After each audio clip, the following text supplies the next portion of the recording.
Hi everyone, Anthony Fantano here, internet's busiest music nerd. You know who it is, and thank you for listening to this new episode of the Needle Drop Podcast.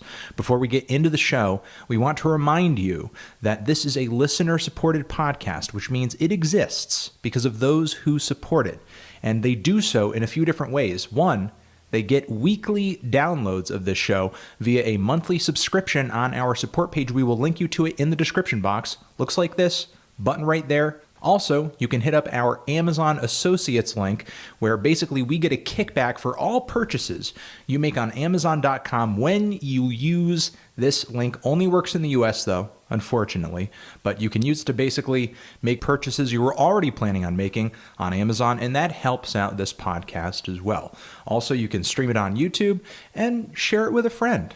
All support is appreciated. All right, thank you for listening again, and on with the show.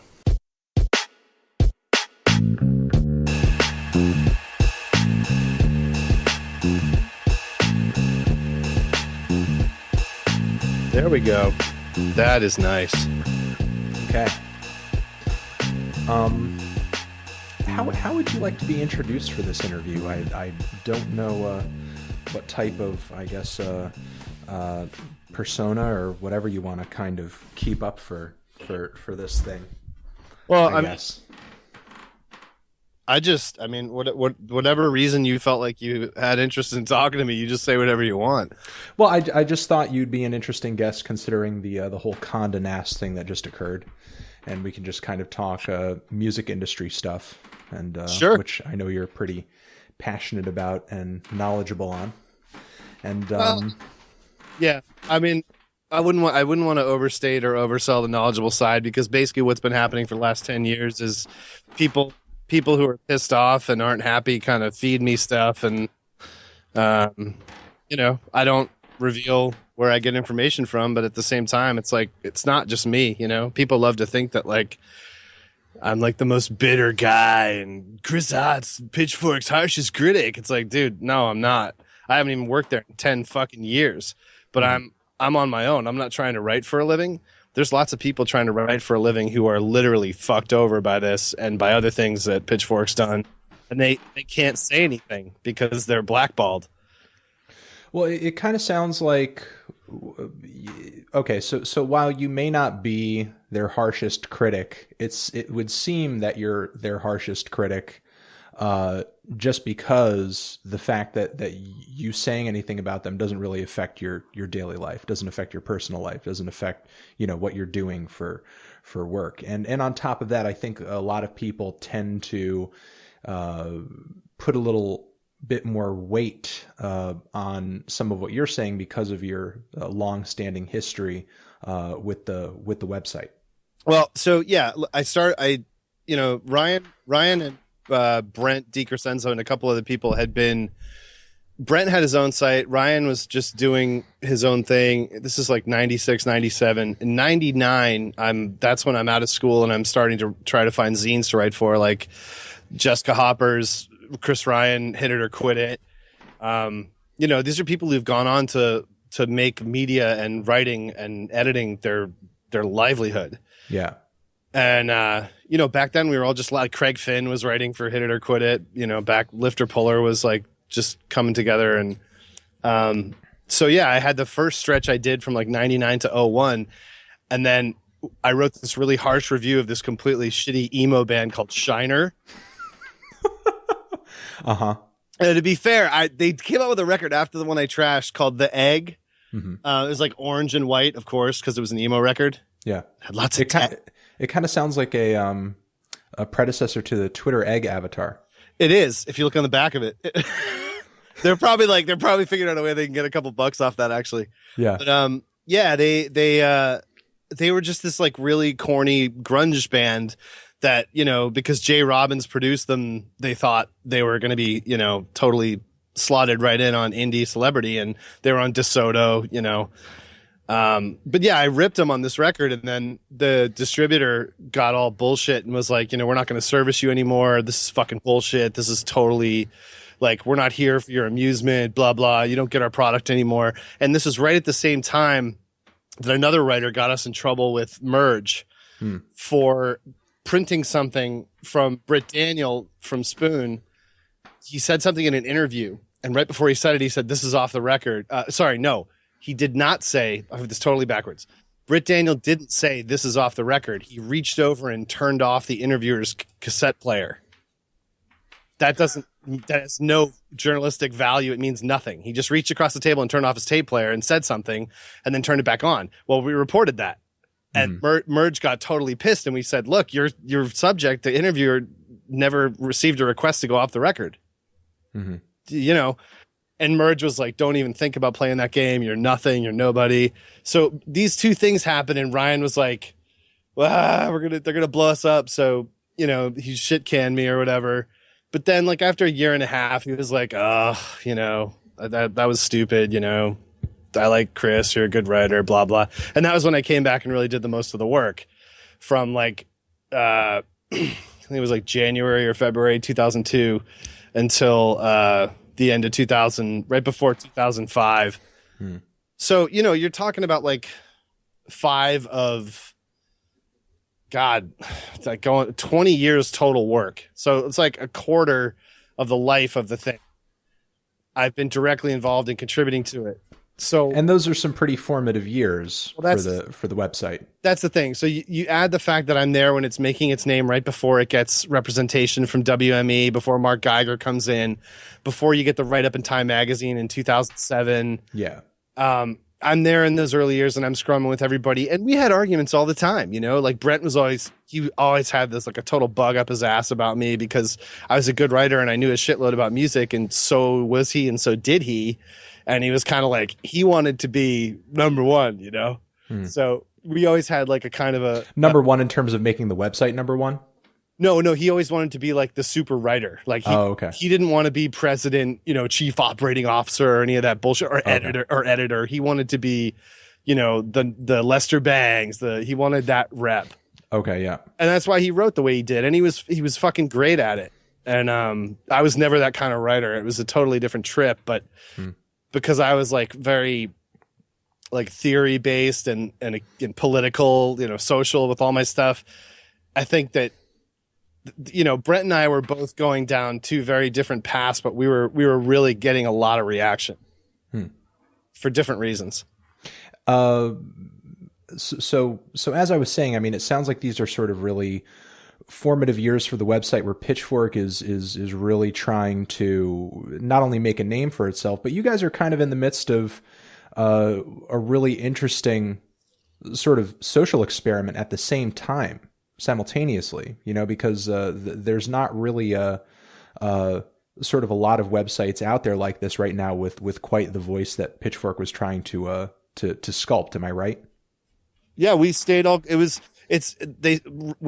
comers, right? So nobody. I mean, I don't know how far you go back with this, but when Pitchfork's starting up, you know, you've got 100 zines: Western Homes, Yacht Zine, Pillow Fight, Drawer B. These are names that are never going to be remembered by anybody except the people who were, you know, their peers. And there were a lot of these sites that were way fucking better looking and slicker than Pitchfork. But I had said this in the video and now podcast I put up about William Basinski's The Disintegration Loops. Ryan figured out before anybody that you had to have the content was the thing. Content was king, you know? It wasn't just the slick look. No, and Pitchfork, the layout was always fucking terrible, dude. Yeah. Until like, you know, they actually hired some real people to do this latest one that's been in place for I don't know how many years now, but you know they just got bought by Condé, so redesign. Yeah. Okay, well, you're talking about all of these websites that Pitchfork was competing with, but you're referring to them as zines. But I mean, they really were websites, correct? Oh, yeah, exactly. They were web zines. Yeah. Web zine was the word. Okay, so they were web zines, but did a lot of these sites start paper at some point? Was this basically this competition, this kind of community that you guys were functioning in? Was this as a result of a lot of people who might have been involved with zines prior to this internet age, kind of realizing, okay, you know, this internet thing sounds like a great bandwagon to kind of jump on. Let's try to evolve into this. I'd say 100% no. these were people who had been zine fans, but the established. Okay, so grew up reading zines and Right. kind of took to the internet to sort of do their own version of it. Yeah, and a lot of the people who contributed, were jumping off of having written for zines and whatever. You had regional big zines like Hit It or Quit It in Chicago. Yeah. And when the web zines were coming out, they were totally independent voices, and that in itself made it hard for it to kind of shake out. Because back then, the first big web zine was Buddyhead. Yes. Okay. Yeah, I recall them. I've had a few back and forths with some of the people over there. What, Travis? Yes, Travis, who I think has broken my balls on several occasions. Well, everybody tries to break your balls, but you can't because you're out there every day. It's just like, dude, it's exactly like Pitchfork. You don't go away. You know that content is what matters. And that's, whether or not you have a video that gets 5,000 hits or one that gets 1.6 million, you just have to keep doing it. And that was why Pitchfork ended up winning the whole thing. Sure.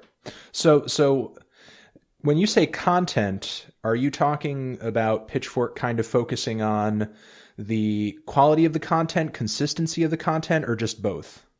It was consistency initially. Yeah, it was like I remember this one time we had this big problem where like everybody flaked. Just everybody was hungover or shit the bed. And there was one day where we're like, dude, I don't even think we have fucking 4 reviews we can run. I was like, well, hey, wait, Ryan, what if we say Ray Suzuki died? So Ray Suzuki was the Alan Smithy, the pen name that everybody used when they wrote something really offensive on Pitchfork. Okay. Yeah, I'll just out that. So if you go back and find anything that Ray Suzuki ever wrote, it's a pen name for Sam Chennault. Well, other people, Everett Ryan used it. And so I was like, well, let's just, I still have the fucking image of this probably somewhere on a hard drive. We did this whole like funeral on the site went black and it said Ray Suzuki, 1982 to 2001 or something. Because we had days where literally we're like, I don't think we're going to be opening the store today. And Ryan was like, that can't happen ever. Find something, some piece of shit you wrote 4 years ago, just something. We can't not put up the site every day. Yeah. Even though the readership was nowhere near, you know what I mean? His drive was like, that's the thing that we can't fall down there. Sure. I kind of have that same urge as well. So Dude, you totally do. And that's, there's a major fucking parallel between what you're doing and what he did. You're doing it on YouTube. He did it on the web.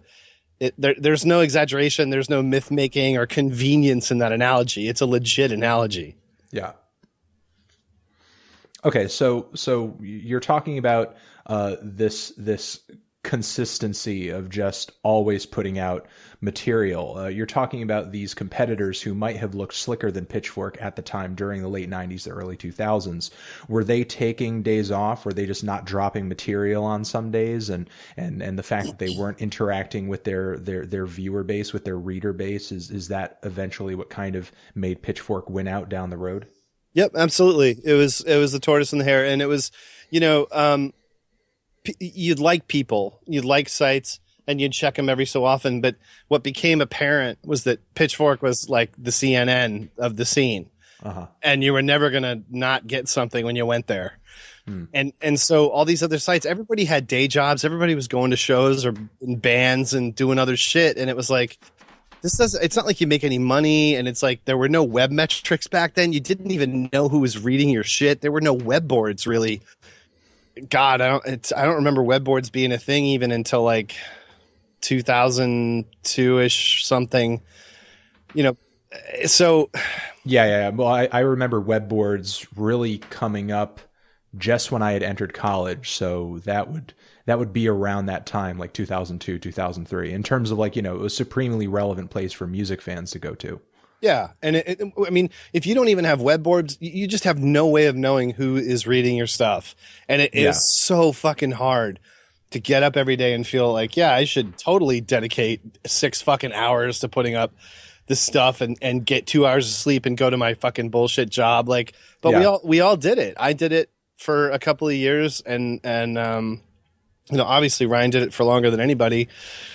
It's that's what it took. And it, the audience was going to end up being there. and it was a question of who was going to be there to feed the audience, and he never let up. Okay, so obviously there's a point at which you guys are always putting up something, even if it's not up to a certain standard or whatever. Nobody. There's not going to be a Gawker article about the stuff from 2002 that doesn't get cut over to Condé's servers, dude. Yeah, absolutely. Oh yeah, so you're saying that stuff's getting all trashed right now. there's a digital internet fire right now, and it's all kind of rotting away in it. I don't know what's going to happen, but I know they have absolutely no basis to negotiate with anyone for transitioning ownership of the content of Pitchfork to a new owner as a digital asset. And no other authors that I know of have publicly gone out and said, yeah, that's not okay. What do you want to pay me for that? But they're all entitled to do that, and they really should. Mm-hmm. Okay. So there's this point in time where Pitchfork's just, putting up anything just to very smartly keep the audience engaged.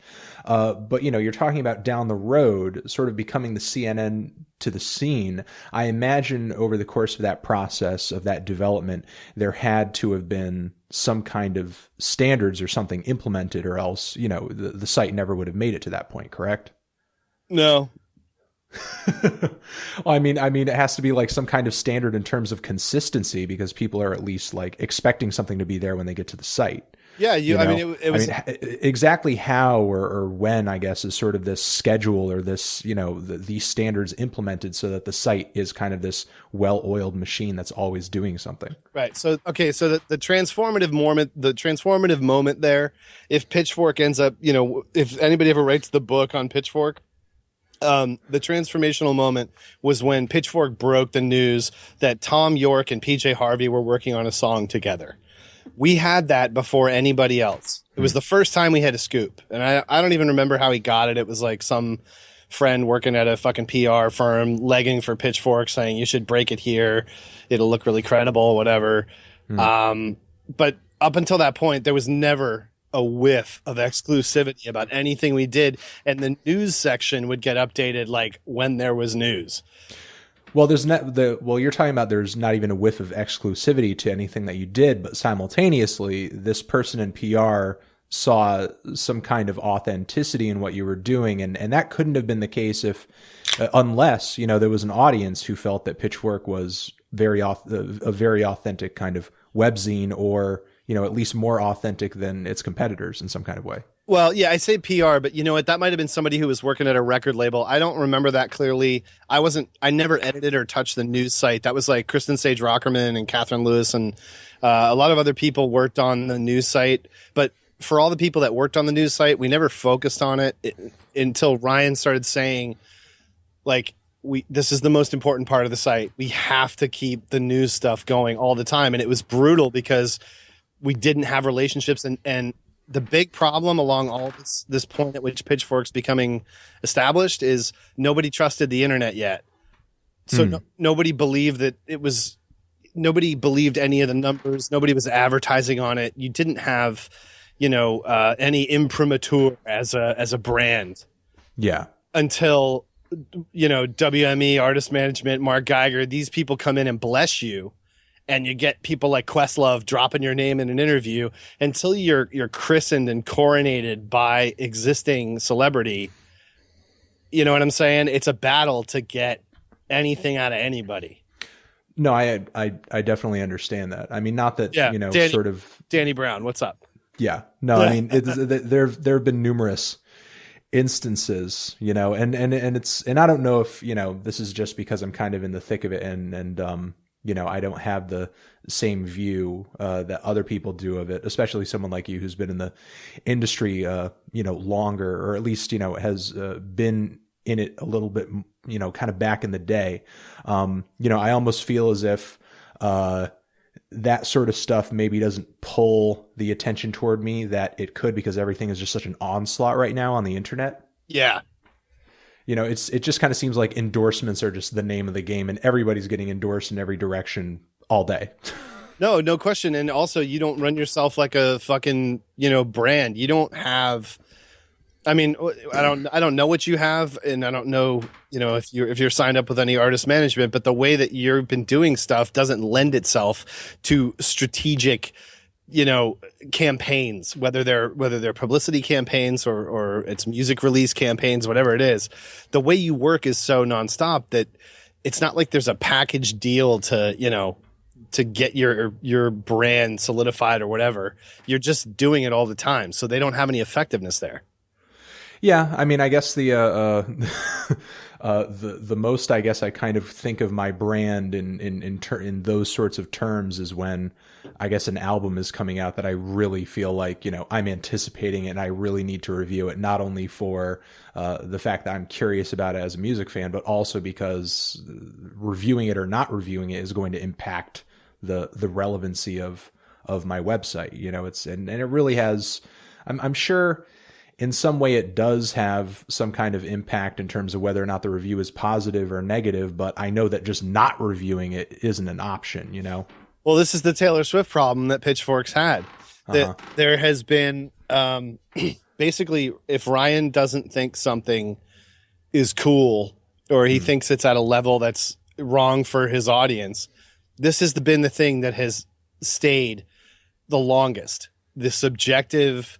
Well, we wouldn't write up Janet Jackson. We wouldn't write up, there's this poptimist, rockist problem. It's always been, it's kind of a balance. It's always been there with Pitchfork. And the fact that they didn't review any of Taylor Swift's stuff is just like a huge fuck up. It's this old mentality of indie. It's like, dude, we knew that was dead so long ago. Yeah.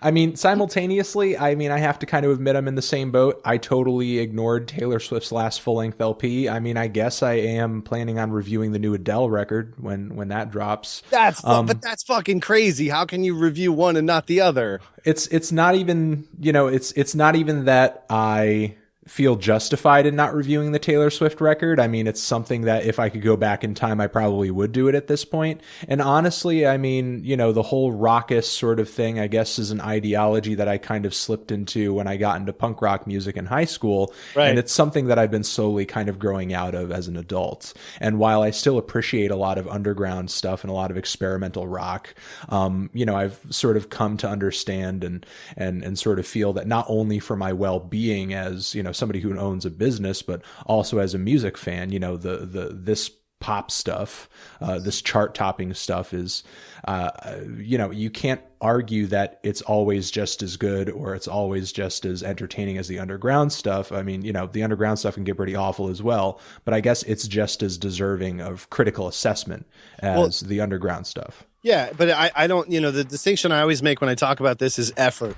So there was effort required to even get a fucking record out when you had physical media. And that's the whole punk rock, hardcore 7-inch thing going back to the late 80s and all the way through the 90s, whether it's like, quiet, shuffly footed, sad boy indie pop, or it's, fucking roughneck hardcore bands. Nobody's doing it for you. And so now that music is media in the same way as a tweet, there's no effort required. It's just a question of whether or not you hit. You have the same platforms as everybody else. So, yes, Taylor Swift is like, mainstream corporate celebrity management, and that's totally fucked up. But at the same time, if you make a really good record, it can go through the exact same channels to just as many people. You're just not going to be playing, the fucking mega tours and doing, celebrity endorsement campaigns with makeup, or whatever. Sure. You may not make as much money and you may not have as many opportunities, but the audience is just as accessible to you through almost the same channels. Taylor Swift's not on Spotify, right? Yeah. I can be on Spotify, so I got her there. They have 75 million fucking listeners.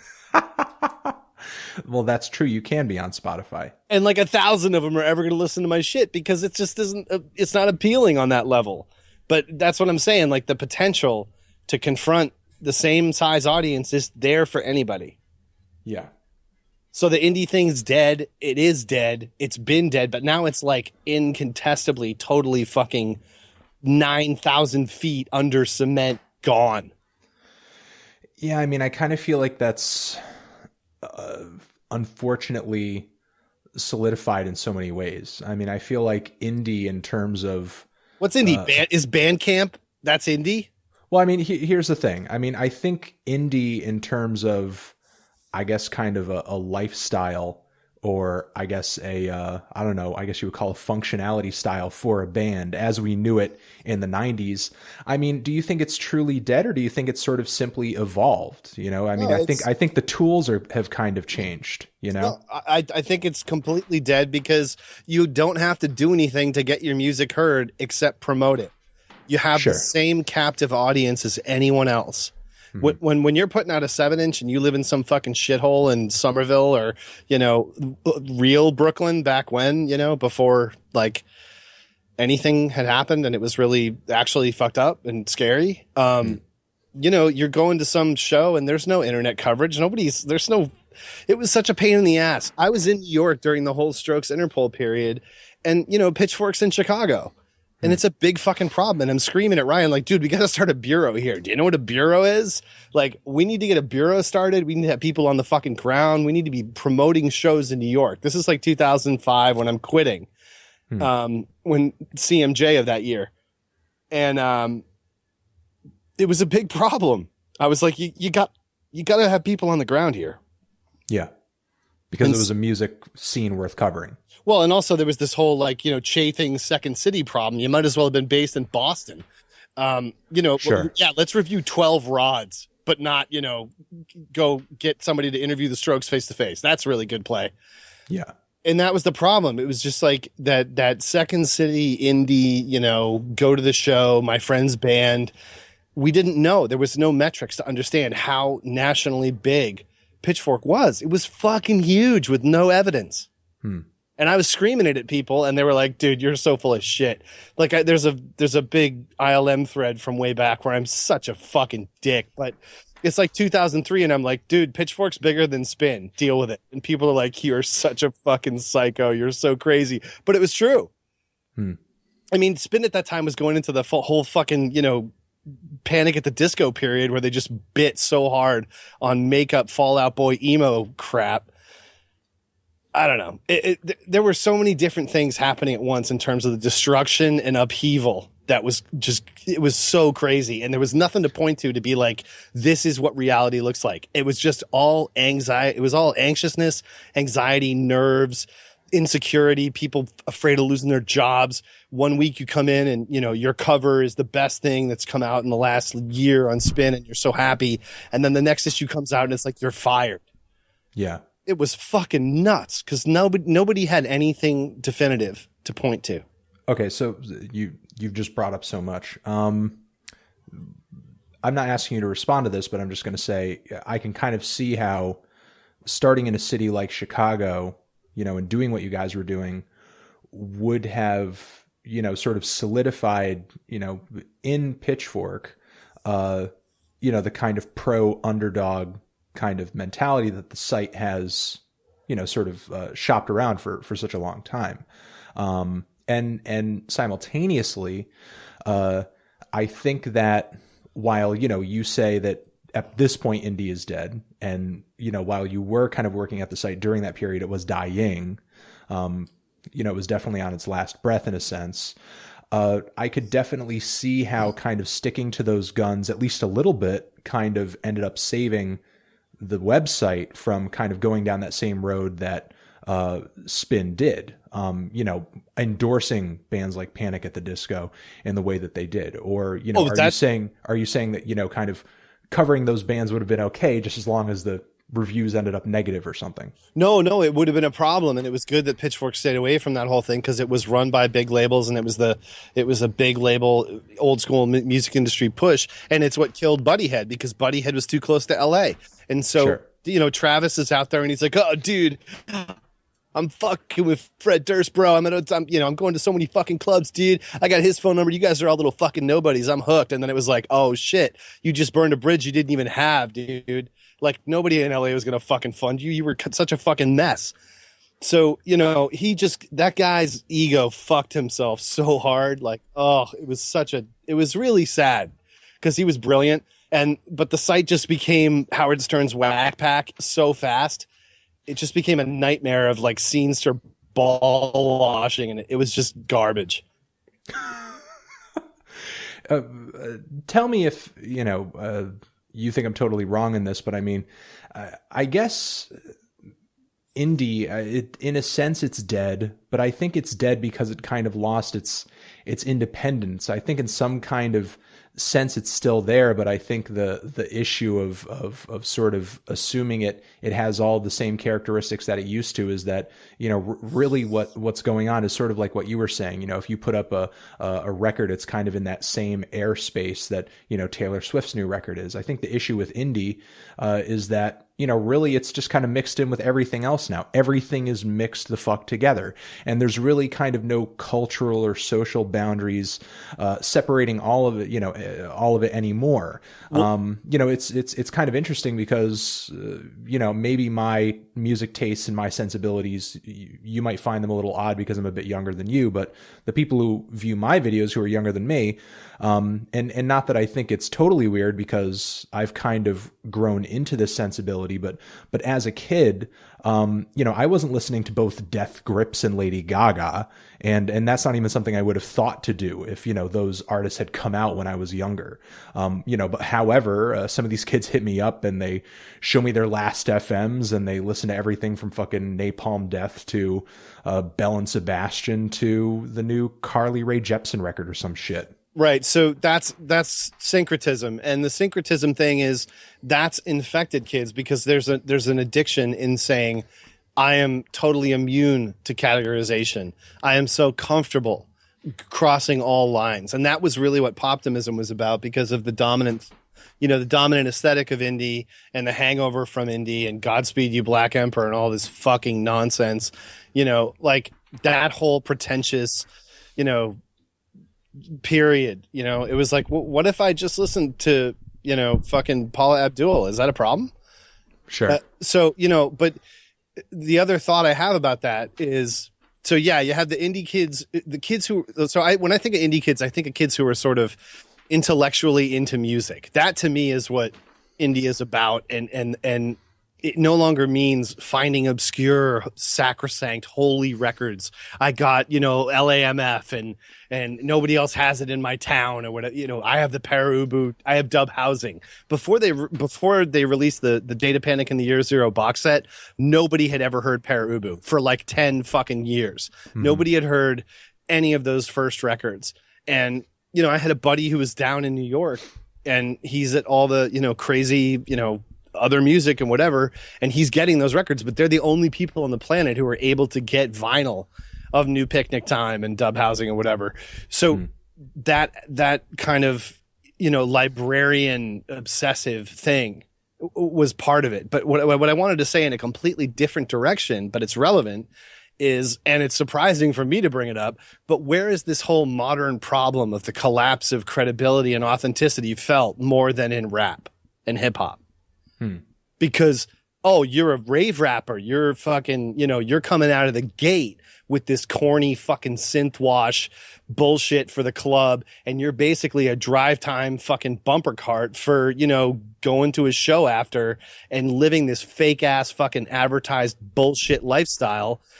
Lifestyle rappers are a fucking huge problem. Nobody fucking heard that Diamond Dogs record, dude. Mm-hmm. It's ancient as shit, and I sound like a fucking stan to bring it up, but I fucking love that record. And those dudes were singing about shit like having to get a job with their white voice. That's a legit cultural, sentiment. If you're a young black person, that's frustrating as shit. But nobody's talking. Listen to what comes out in fucking rap now, dude. It's like, dude, it's not 1997 anymore. What the fuck are you guys talking about? So are you saying that hip hop is in need of the same kind of authenticity check as indie is? Or are you saying that indie is lacking the kind of authenticity checks that hip hop somehow has? Because no, I'm saying hip hop has been more destroyed by the absolute leveling of the playing field and the accessibility to, broad, massive captive audiences. Hip hop has been hurt so much worse because, local scenes are just destroyed because all you need is one established guy to tap you on the fucking shoulder and you're in the stratosphere in 10 seconds. You're a celebrity rapper. Sure. Well, I think that's for a multitude of reasons, and I think that's part of the reason that hip hop is sort of replacing rock and roll in a lot of senses. I mean, so many interesting and so many genre changing things all happening at once at the end of 2010. I mean, you've essentially got the end of the bling era. Yep. You have Kanye's My Beautiful Dark Twisted Fantasy, which brought tons of, once not rap listeners into the fold. You have the internet sort of influencing, and also access to technology influencing a lot of young rappers to just put their stuff up online rather than playing the label game. And you have tons of people just sort of listening to and putting out really alternative shit that on the democratized internet is sort of floating to the top. And as a result, just all of these really rapid changes are occurring all at once.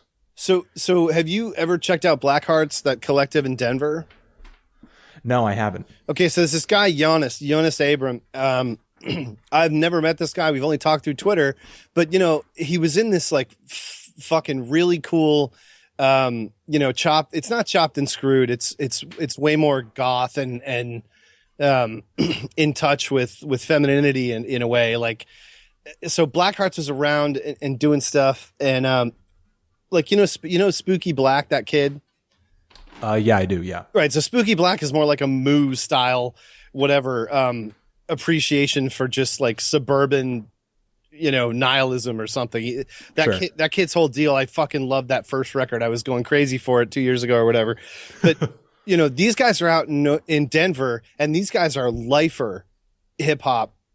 They know hip hop inside and fucking out. It's in their blood. Yeah. And they've had opportunities. They've had all this, people sniffing around them. And I think Jonas is going out on his own. He's kind of been in touch with me recently after a dry spell. But I loved their fucking music because it spoke to this sense of like, it's still a struggle. Like, it's not like it's hard for hip hop to get made or noticed or appreciated. It's not like it's invalid as a genre and operating in darkness. We're not. But the way I want to do it, nobody cares about the way I want to do it. But I believe in the way I want to do it. And I know I have fans who believe in the way I want to do it. Yeah. And so that's sort of what I'm saying. Like, these guys have done some really fucking cool, beautiful shit. And the stuff that I liked the most of that I heard and it's been shared by them and put out or whatever, that wasn't necessarily even their favorite material.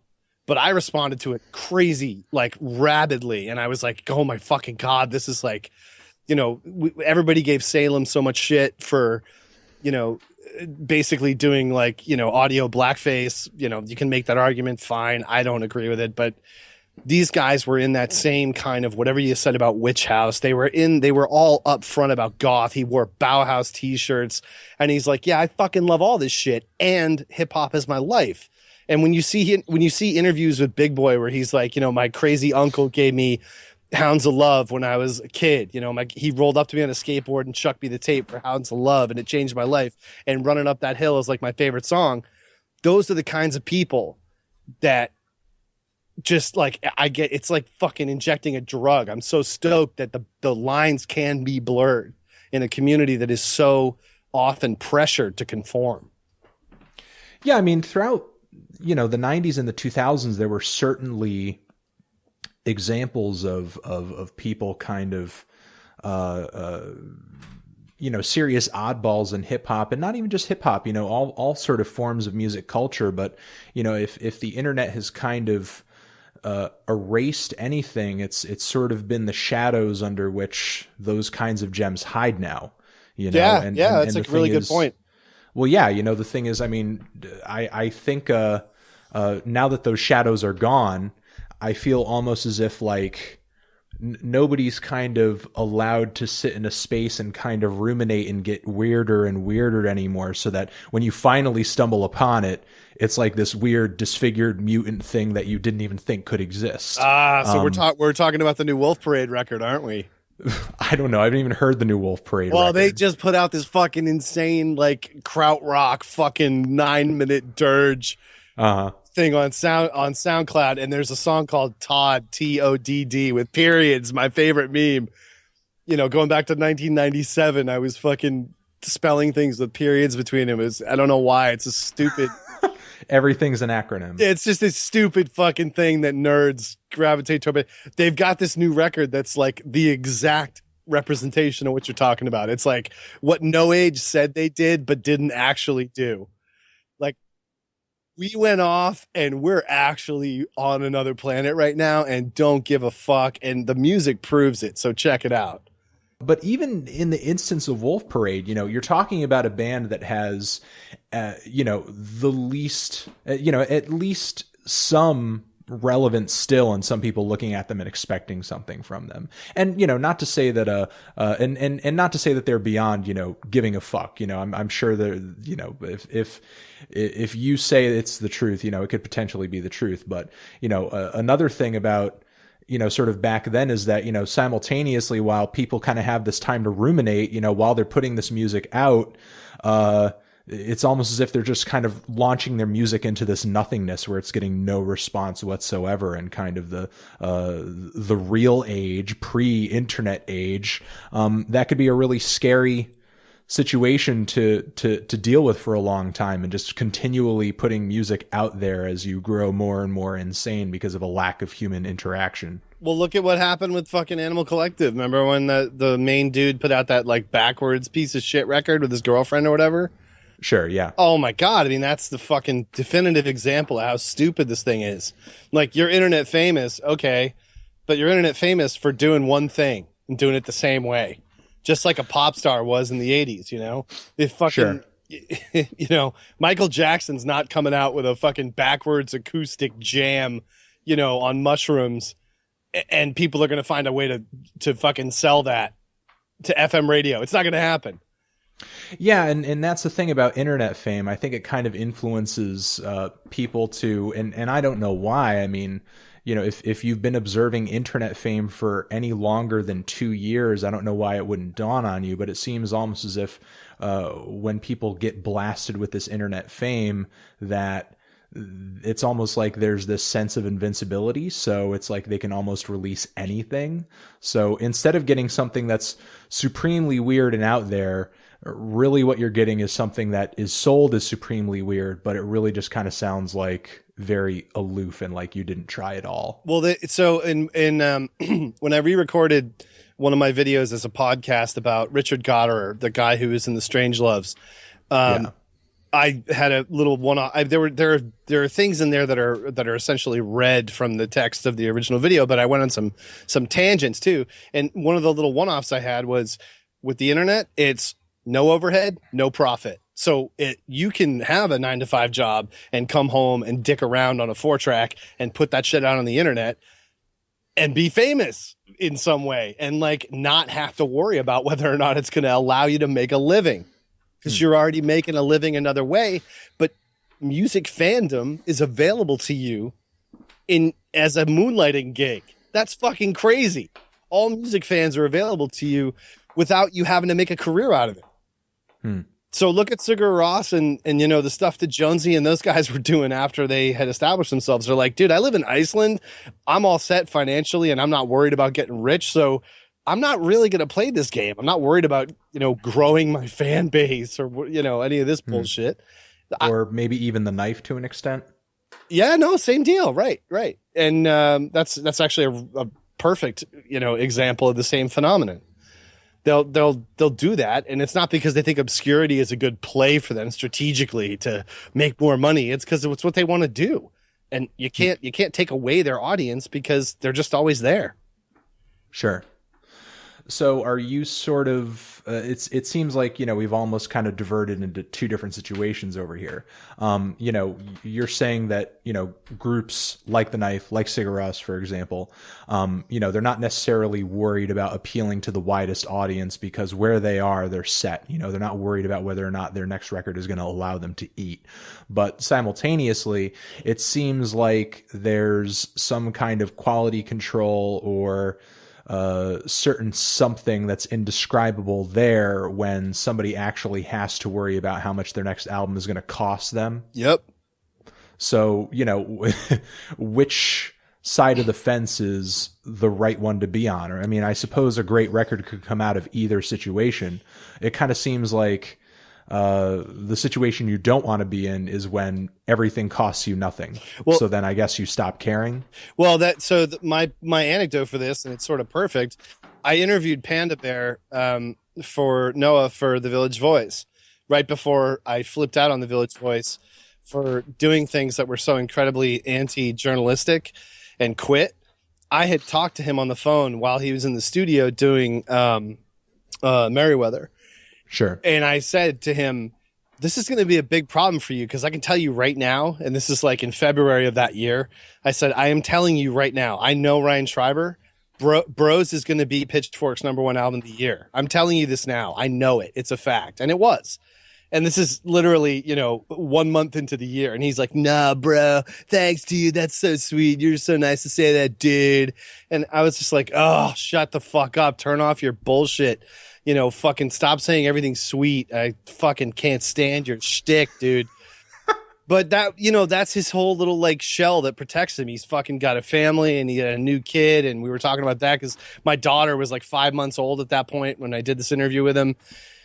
And I tried to pose this question to him. I'm like, how is this going to work for you when you're like 10 times more famous than the band you're in that's already sort of famous, but like you actually become a mainstream name? Like Panda Bear is going to be bigger than Animal Collective. And he's like, nah, dude, I don't know, dude. I don't think about that stuff. Well, you're going to be soon. And, look what happened. He keeps trying to put out records and maintain Panda Bear, and Animal Collective is fucking dunzo. Sure. And his Panda Bear records fucking suck. He hasn't done dick since Bros. It's just like he gets distracted by all this shit. Like he goes and does his DJ gigs in fucking Lisbon or whatever. And like, that's the reality he surrounds himself with. So this is that whole 9 to 5 thing. He's just putting out music in the course of his life because his life is sort of all set. And that's a whole other argument about how set the guys in Animal Collective have always been. And this gets into the problem of rich people making music because they can afford to dick around all the time. So I did a video about Bruno Mars and Mark Ronson, and I'm like, that's a rich kid dicking around who's done Amy Winehouse's Back to Black and is like taken every fucking ounce of the privilege that was available to him and returned on that. And made the best fucking sounding, coolest ideas. Fucking Smith's cover, like the Charlatans cover of The Only One I Know. Like that shit's fucking brilliant. Just great ideas. And that's what I want from people who have the time to just keep shoving shit into the pipe because they're all set in their lives. Just do stuff that's like fucking brilliant and fun. Don't do indulgent fucking space jams in your basement. That's just not even trying. Well, no offense to your actual music, Anthony. I've heard some of it. No, that's fine. And not that I totally felt like I was making any space jams, and not that I have anything against space jams. I mean, great movie. Dude, but are we going to have to talk about Tool? No, I wasn't even going to go down that road. So let's just put a warning sign up on that road, and let's just block that road off before anybody even goes down it. All right, get me back on track. So, get me back on track. I'm trying. You're just kind of like, I guess a mastiff that I have on a leash, and I'm trying to just pull you in the right direction. And I'm just but a little girl, and you're just kind of whipping me around wherever you want to go. But having said all that, it kind of brings up an interesting point that I've talked with my significant other about how it seems like, I guess since the 2000s, it's almost as if there's this increase in the amount of interest that people who seem to come from very wealthy backgrounds have in just kind of either making pop music or making indie music. I'm not exactly sure what or where the fascination comes from. Maybe they just kind of come from wealth, so they kind of want to, I don't know, I guess slum it a little bit in the indie scene, or they just kind of want to reject that background that they come from.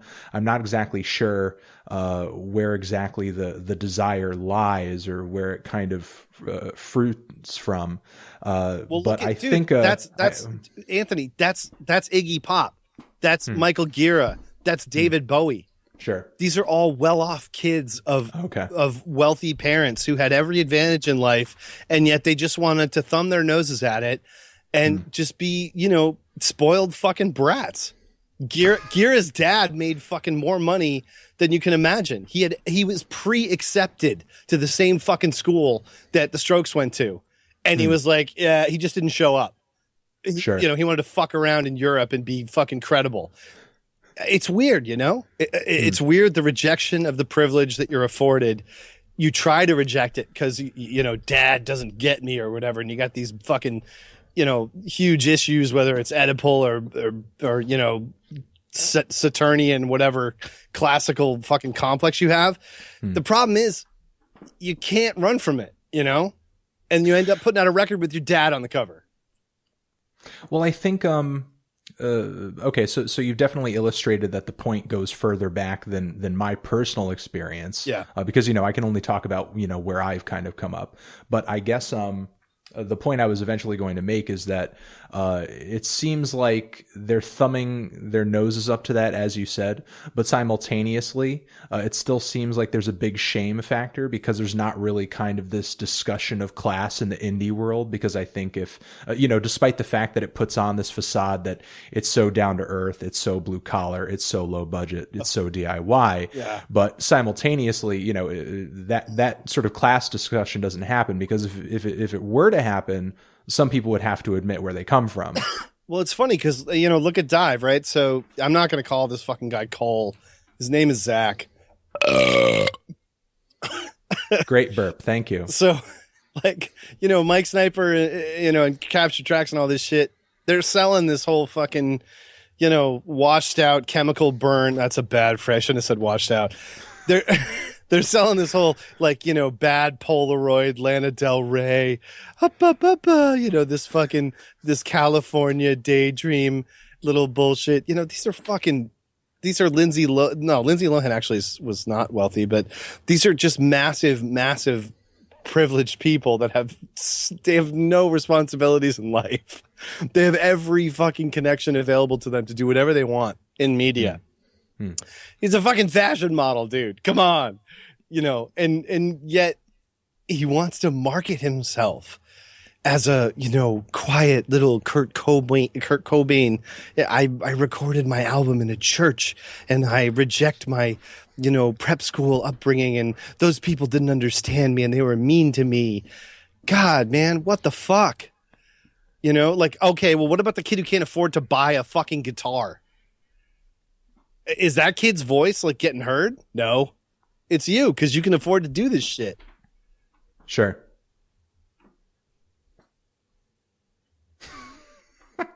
Well, it just kind of seems like these are the conversations that we're not really having. We're not having them. We're not at all. Anthony, I don't know you, but I have a pretty good idea that you come from a solid fucking working class background. Yeah, kind of. So. I mean, I know the area you're from. It ain't Watermill, and I'm one generation removed from fucking literally baling hay in Indiana. That doesn't mean anything for me. I grew up in a total fucking 1%er town. That's the only experience I have. But my parents didn't, they worked to get there to get me in that school. So it wasn't like I was getting fucking guitars and I could just go out and, Mom, I think I like drums, and get a fucking, $1,800 drum set, or get a fucking $23,000 guitar that St. Vincent, put her fucking name on. The expense of making music is not inconsiderable.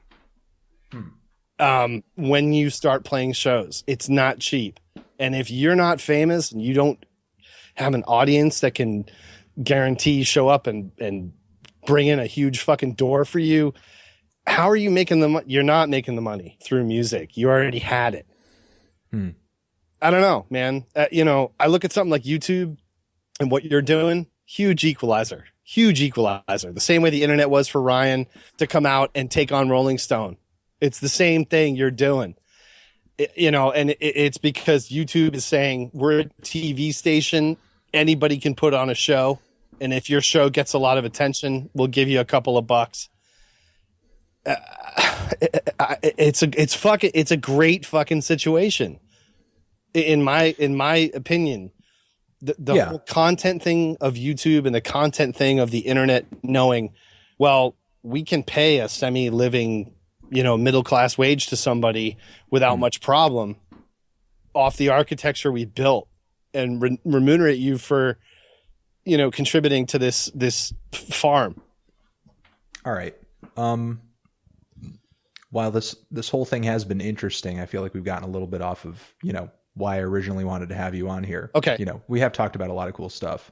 But sort of getting back to Pitchfork, but more the modern era, I'm sure there's a whole, spot from when you left up until, 2010, where I'm much more familiar with the site and much more intimate with kind of their writing style and what was going on as business wise, at least from the outside. But as far as this recent buyout with Condé Nast, which is originally why, I sort of wanted to bring you on here. Is this a game changer in any kind of way? Does this alter the future of the site in any kind of way? Are we to expect any kind of voice or coverage change from the website, do you think? Because while some people have predicted that, and maybe it's true, I don't see how it couldn't not affect it in any way. Simultaneously, I feel like Pitchfork has sort of voluntarily been grooming itself to make itself marketable for such a buyout for a while. No, there's no question. There were offers. The thing is, Well,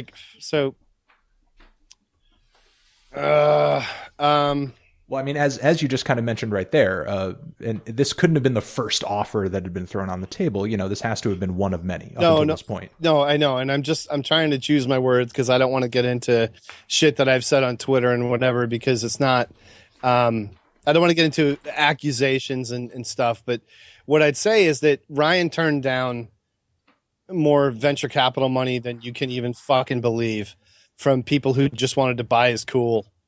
And he's been doing it for almost 10 fucking years. Not real. I mean, let's say 5. Let's be fair.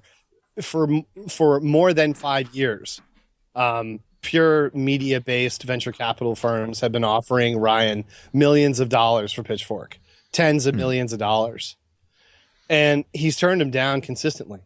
And that just, I don't care what you think about Condé or the acquisition, the speculation about what he and Caskey got, and whether or not anybody else who's worked for the site and helped build it. Right. People love to shit on Ian Cohen, right? I can't fucking stand him. That's fine. But without Ian Cohen, what the fuck? Nobody else is getting hysterical reactions on the site, dude. Sure. They're just not. I don't like the guy. I don't like his writing. I hate his fucking taste. He's wrong. He didn't live through emo. I did. I know what emo was. I played shows with those bands. He's just fucking wrong. He's a fanboy. He should not be speaking for anyone about what emo or fucking anything in the 90s was.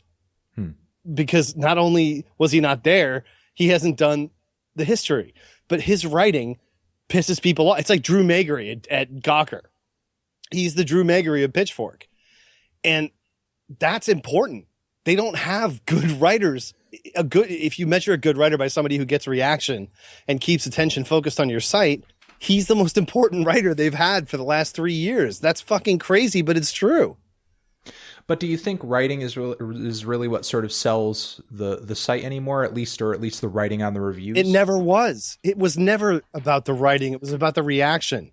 Well, I mean, the writing would have to be. Well, I guess my question is, to make it more pointed, do you think people are really reacting to the writing on the reviews these days as much as they used to? Because it seems like, at least when I go on the boards where I'm being discussed, as well as Pitchfork, people are reacting more to the scores than they are simply what's being said or written. Well, anybody who's worried about that, I've never understood that, but it's become more apparent to me that there is now legitimacy in worrying about that because of the effect of Best New Music, which when that first came out, we laughed about it. We were like, yeah, oh, okay. So this is like, what is this? This means nothing. But then very quickly it meant everything. And you see young kids and PR companies and new labels that start up. their whole life revolves around potentially getting a best new music from Pitchfork. Sure. That's fucking crazy to me, dude, because we used to joke about how bad labels wanted to be able to put a Pitchfork pull quote on a sticker on the front of their CD. And that was like a 2-year window. And then after that, it just changed over to, the CD sales don't matter. We need some way for the site itself to distinguish this release beyond the numerical rating. And that's when I came up with this joke about tranching, because anybody who's ever been friends with or had anything to do with Pitchfork, but isn't hooked up with a PR firm that's, negotiated and manufactured a campaign through Pitchfork and is friends with Pitchfork, they're never getting best new music. They're getting tranched. They're going to get a 7.4 through 7.8, not best new music. And their record's going to die on the vine. And it just happened to Wax Idols. And it happens over and over again. If you're not fed right up the food chain, you're not repped by the right people, there's no guarantee that you're going to be available. There's no, for Pitchfork Festival or whatever. It's become so industrial that it is now, it's gone from being a joke to being, this is deadly fucking serious. It's deadly fucking serious, but simultaneously, do you think the best new music tag has as much weight as it used to? Because I think, with the rise of the internet and the democratization of everything, as far as music taste and the dissemination of music, it seems like it's less of a decider than it used to be. It's more of like one of many stars that have to kind of align in order for an artist to get, sort of supreme, I guess, kind of critical, positive critical reception. It's kind of the Metacritic age, you know what I mean? Well, yeah. All of these scores are kind of being aggregated by your Metacritics and your Wikipedias, more than they are just being observed by, groups of fans who are only going to those single sites to read that one review and that's it. I don't know. I actually, the case I would make there is, Twitter people and people who worry about metadata and Metacritic kind of responses and look to feel some sort of consensus for what's going on, set them aside. You go try and book a tour with a best new music designation, and then go try and book a tour without one. Let me know how that goes. No, I believe you. That's it. I mean, best new music means you're there. Everybody in the pipeline knows they can book you safely. You're going to pull 250 to 500 people, and you're going to pull over 1,500 in New York. Best new music is currency. It's so crazy to think it, but it's so fucking provable. No, I mean, it certainly is, and I can pull from a ton of different experiences. I mean, I went to go see The Pains of Being Pure at Heart at a VFW show. I know you could puke. That's fine. I went to go see them play live at a VFW show, but the thing is, I got my ticket and the show was booked before their record had been reviewed by everybody. The whole thing was sort of booked off of the hype of a few of the singles that were on the blogs. Yeah. And then, once the best new music sort of came through and the positive reviews came through, the VFW was packed, shoulder to shoulder. Yep. Also, I saw a Converge show probably after they came out with their latest full-length record, and Pitchfork had actually given it best new music the day of the show, and the show had not been sold out prior. And not that they wouldn't have done well, because hardcore always does really well in Connecticut. Yeah. But, the thing about it is that, it could have been just a night where me and all the metalheads and all the hardcore kids who saw Converge play CT in the 90s came down to the venue in New Britain, at this venue where they actually used to host a lot of hardcore bands. It could have been just that, but instead, there were a bunch of younger kids there as well, because of the best new music tag. Kids who you would sort of stereotypically would assume would probably read Pitchfork and had seen the review that day. And that's what happened in the real world when Jane Doe came out. So when that record came out, what year was that? It was the early 2000s, right? Was it 2005 or 2002? Dude, I can't remember. I was never a huge stand for them. I have that first record before they re-recorded it.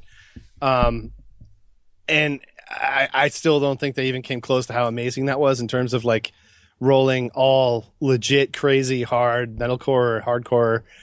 That I don't want to. I just get so sad about how bad that re-recorded version of the first record is. But so when when that came out, all of a sudden, all the fucking crest rock kids came out of the fucking woodwork.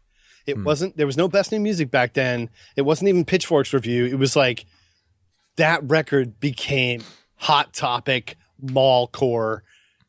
Converge went from the biggest like proto ISIS crust fucking just nasty audience to being Purple Bangs, and in a week, and being from Boston, it was like, what the fuck?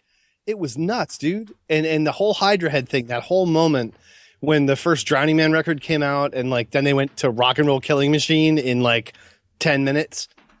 That stuff was really weird. And what I'm saying is that whole ability to go and make that step and get general kind of fervor, BNM has corralled all that. And it's a fucking calculator button. Click.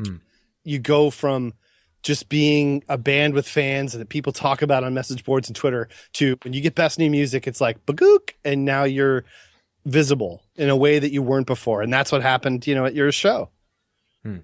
No, yeah, I mean, I've definitely seen it, happen numerous times. And I'm just sort of curious as to sort of what the future looks like, for Pitchfork and Best New Music and this relevancy that they've held for a very long time, with this Condé Nast buyout. I mean, I think, a lot of people have been stipulating, but the thing is, a lot of people who, especially watch me, I don't know if they really know if this means anything. I mean, I think most internet users aren't really familiar with what exactly Condé Nast is or what they mean or. Okay. Well, the combined properties of Condé Nast are estimated to be worth something on the order of $2 or $3 billion. Sure. Some Vanity Fair, all this stuff. So what's going to prove this out is what happens when Pitchfork gets as far behind a band as they have with Deaf Heaven under the umbrella of Condé. When you see a push like that, and Brandon, it's Brandon's buddy's band. It was his little pet band. I know they think that they did it on their own. They didn't. This is a fucking pally networking bullshit thing from a guy who didn't realize how fucking much power he had. And it got through cleanly, his bias just, it was like, it's like fucking clap your hands, say yeah, and tapes and all that shit. That minute when they got booked on Jimmy Fallon or Letterman or what the fuck ever, those moments where you have that huge proved out example in real life that Deaf Heaven goes from nothing to massive emblematic representation of youth music because of the power of Pitchfork to shape and sell this thing. When that happens with whatever band it ends up being that it happens to and through, that's when you're going to see what happens because Condé is not going to react in the same way. You know what I'm saying? They're not going to be like, well, we bid on that one or whatever. There's going to be a response, and it's going to really shake a lot of stuff. Response in terms of what? I mean, will they be influencing them to start doing a certain kind of coverage, or will they be trying to preemptively prevent some kind of coverage from occurring? Well, so the way the magazine industry works is you have two sides of the house: edit and pub. So I don't work there anymore. For 10 years, I worked for Time Inc. I worked at People Magazine. I was the IT support for the executives of Time Inc. I used to go out to fucking Ann Moore's house, which is literally the last house before the Atlantic Ocean and Watermill, just to turn the CD player on when Cameron Diaz was doing a benefit. That was my life for about 5 years when I lived in New York City. When you're in a real magazine, you have pub and edit. Pub is sales, operations, all the industrial stuff. And they have staff and they have opinions and they have weight. There is no pub at Pitchfork. There never has been. It's all edit. Welcome to the fucking nightmare. Because now that you're at Condé, you're going to have input and demands from the publishing side of the house to prove your zeal. Oh, you love this band Perfect Pussy, they are so radical, they have all these radical feminist viewpoints. Did you know they were just featured in Playboy? Isn't that a problem? Those questions don't get asked when you're 100% edit. When you're pub, they get asked because it creates a conflict of interest. Sure, absolutely, but I'm sure there's plenty of politically incorrect content that might fly on some of the other, publishing or some of the other websites that, Condé Nast has under its, flagship. It's not about the political correctness. What I'm saying is it's about the footprint in the real world. Your edit side is telling you this band is amazing. Oh my God. Ashley Simpson is the second coming. What happened when she went on SNL? Sure. That is the collapse of editorial hype, promotional zeal versus the reality that the publishing side of the house is responsible. Okay. Well, then maybe I could compare it to or liken it to the fact, I have a friend of mine who, is very interested in music writing, who does help me can't talk right now, who does help me update the site, on a regular basis. Although, it could be updated more regularly as I'm hearing, but whatever. Who Anthony, has been kind of observing. Are you doing a fucking soft release or something with me here? What's going on? No, I'm not. Okay.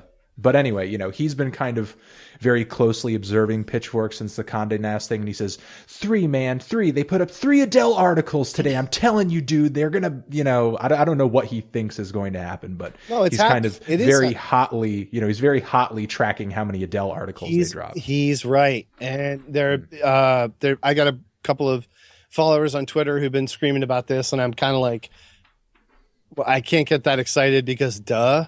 But yeah, you're going to get Condé trying to use the Pitchfork brand to apply it to other interests because Adele's relevancy helps their other brands as well. It's not. Yeah. And it's also about the fact that you're talking about celebrity maintenance, right? So everybody, you go back to the very beginning when we started talking, when Questlove talks about, Jay-Z saying to him, dude, you can't, put this record together and get a 6.5 from Pitchfork. You got to hit with those kids.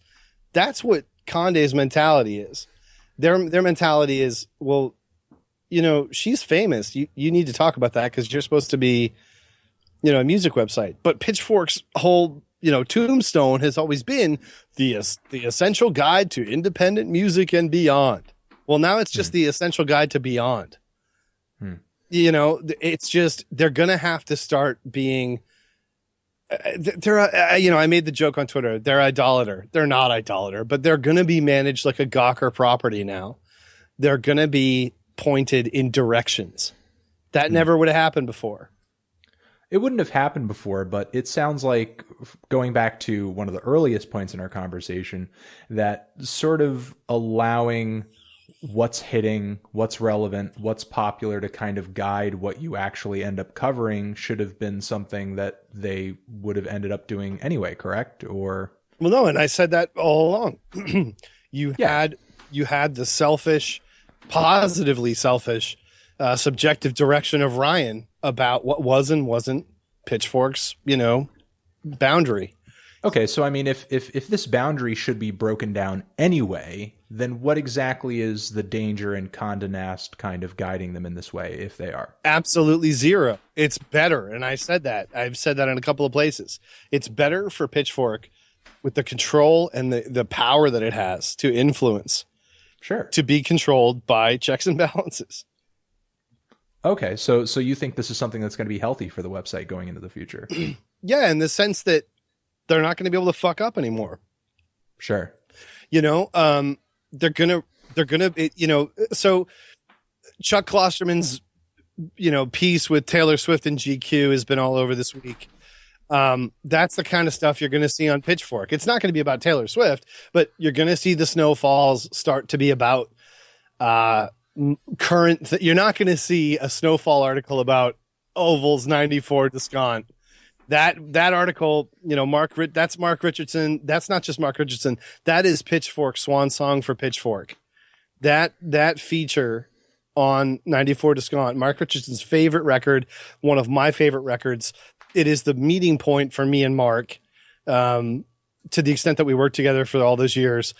That record was so fucking transformative for obsessive, like I said, back there, music people who were obsessed with what could happen in music, who would just, when Girl Boy came out, the single from that Aphex Twin Richard D. James record, and then when Window Licker came out, these records just fucking totally reset your entire fucking mentality around music. This can happen. What? And that goes all the way back to when Art of Noise came out in 83, 84 with Moments in Love and Who's Afraid of the Art of Noise. It was like, holy shit, is this music? What is this? And when things happen that are that alien and fucked up and crazy, it's people like us that go nuts for that. Condé Nast is not going to go nuts for that. And so when you have that instance of the cheerleading impulse that you and I and everybody else who goes crazy for music and just can't help them fucking selves to go nuts, like, this fucking makes me go crazy. I'm not fucking going to kill myself because this record might come out 2 years from now. I'm going to fucking miss it. That is gone. It's not going to happen again. Okay. Well, it seems like it seems like if anything of value is going to be lost in sort of this buyout, it's going to be that then. Yeah, it is. They're not going to be able to be selfishly self-directive to the extent that they have claimed to be and been at various points. Sure. Okay, so you're saying, the kind of favoritism they may show to a Deaf Heaven or, an Animal Collective or something like that, that might come around in a more rare fashion. You can't, if you're owned by Condé Nast, you can't launch a band anymore because the bands, you got problems. You got PR companies, you got fucking, not labels anymore, but you got distribution groups, you got Beggars Group, you got XL, all these connections. Those become real battlegrounds when you're owned by a publicly traded company. And nobody at Pitchfork gets that. Having said all of that, we could probably go a million years on all of this shit. And there's probably going to be more to come to react to, as far as music industry and as well as Pitchfork and, needle drop stuff in the future to discuss. So, considering how fruitful this conversation has been, I think we're going to have to call it here. And I'll just invite you on for another conversation in the future, Chris. Sure. Yeah. Works for me, man.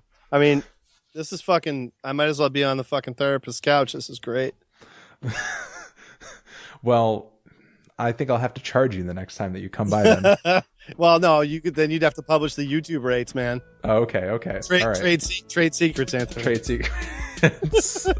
Okay, I get it. Okay, these conversations will remain free then. All right. Well, thanks for coming on, dude. Oh, man. Thank you for having me. It was really fun. And I love going back and forth with you. So it was really fun. And down in the description box, should I link to your Twitter account? What else should I link to?